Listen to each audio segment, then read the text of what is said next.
In this video, I'll give you a step-by-step guide on how to use your CPF money to invest into T-bills, which is currently giving a yield of around 3.7%. I will talk about which is the best CPF investment account to use, how to apply for it, how to invest your CPF money into T-bills, and finally, what are some important things that you will need to take note of when investing your CPF money into T-bills. Also, do join my Telegram group to discuss or ask any questions that you may have. Alright, let's jump right in. First up, which is the best bank to open your CPF investment account? Check this out. UOB has the lowest fee at $2.16 per transaction. And for service charge, all three banks are charging the same fee at $2.16 per counter per quarter. DBS has a minimum service fee while the rest doesn't. So if you want the lowest fees, you can go for UOB. Also, take note that all these fees include GST, which means that if GST goes up to 9% in 2024, the fees would go up too. Next, here's how to open a CPF investment account. I will show you how to open with UOB, but the steps are pretty much the same with other banks. First, head to Google and search for CPFIA UOB. Click on the link that says I am applying for CPF investment account. Before opening the account, you will first need to take the CPF self-awareness questionnaire. There will be 20 questions that will assess if you are suitable to invest your CPF money or not. The whole test should take up to 30 minutes to complete. Wow, test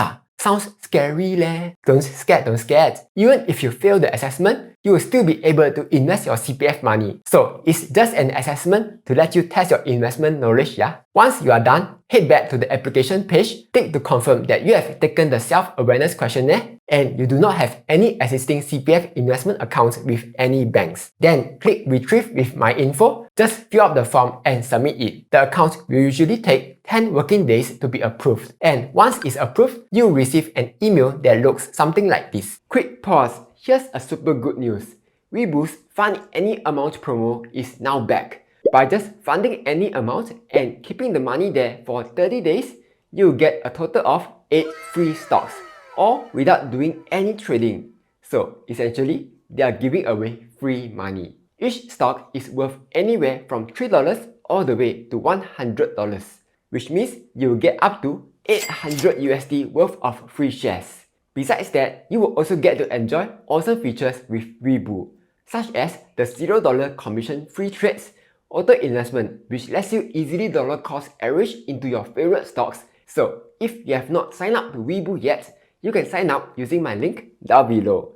With that being said, let's get back to the video. Next, here's how to apply for T-bills online using CPF funds. First, log in to your UOB account. At the left, choose Investment, then IPO Bonds T-bills. Click on the SGS Treasury Bill tab. You will then see the T-bills that are currently available. Click on the arrow button, then click Apply using CPF. Here, just choose your residency status and enter in your CPF account number. For Singaporeans or PR, this will be your NRIC number. Now, here's the important part. Choosing the bidding type. You have competitive bid and non-competitive bid. If you are investing your CPF money, it's best to choose competitive bid. Here's why. Non-competitive bid just means that you will accept whatever is the result. For example, if the cut-off yield is at 3.75%, you will receive the T-bill at 3.75% yield. The risk is that if the cut-off yield is less than the CPF OA interest, you will end up earning a lower yield than if you had just kept your money in the CPF account instead. So to avoid that, you will need to use competitive bid, where you are able to choose what's the minimum yield that you want. For example, let's say you put the yield as 3%. If the cut-off yield is below your minimum 3%, you won't receive any T-bills. If the cut-off yield is above your 3%, you will receive the full amount at the cut-off yield. And if the cut-off yield is at 3%, you will only be given a percentage of the amount that you have applied. For example, for this T-bill, the cut-off yield is at 3.73%. People who set their yield at 3.73% will only receive 23% of the amount that they applied for. So what's the competitive bid that you should go for? To make things simple for you guys, I've built this CPF T-bill calculator. It's totally free to use. Download link below. Let's go through this together. Let's say you want to invest $20,000 into T-bills. For the auction date and maturity date, you can just head to the auctions and issuance calendar. Click on the T-bills tab. If you want 6-month T-bill, open up the 6-month T-bill section. Scroll all the way down to find the T-bill that you want to apply for. Copy the auction date. In this case, it is 14 September 2023. Head back, paste it in. Then copy the maturity date. In this case, it is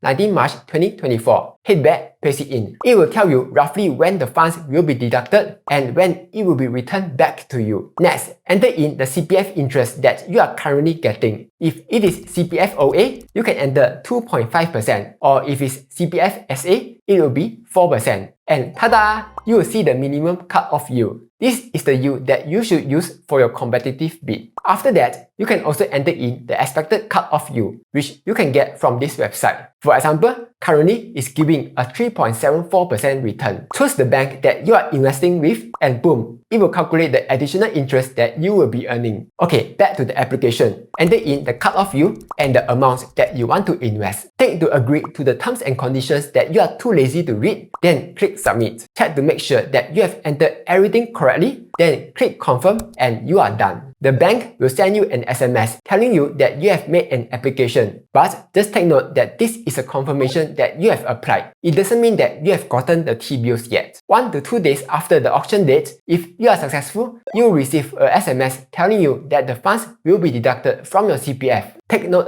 the funds will only be deducted if you are successful. If you are not successful, nothing will happen to your CPF. Finally, here are some important things to take note of. 1. While it's true that CPF OA gives 2.5% and SA gives 4%, you need to remember that CPF also gives an additional 1% interest on your first 60k. For example, if I'm earning 3.5% on my CPF OA, my minimum cut-off yield would now be 4.08% instead, which means that with the current expected cut-off yield, I will be earning a lower interest. So you will need to take that into account. 2. For CPF OA, applications starts at 6 p.m. on announcement date and end at 1 business day before auction date 9 p.m. As for CPF SA, the deadline is 2 business days before the auction date. So for example, for this T-bill, CPF OA applications start at September 7, which is the announcement date, then ends at 1 business day before September 14, which is the auction date. So that was a super quick guide on how to apply for T-bills with your CPF. Hopefully, you found it useful. Like, share and subscribe as I'll be posting new videos every Monday, Wednesday and Friday.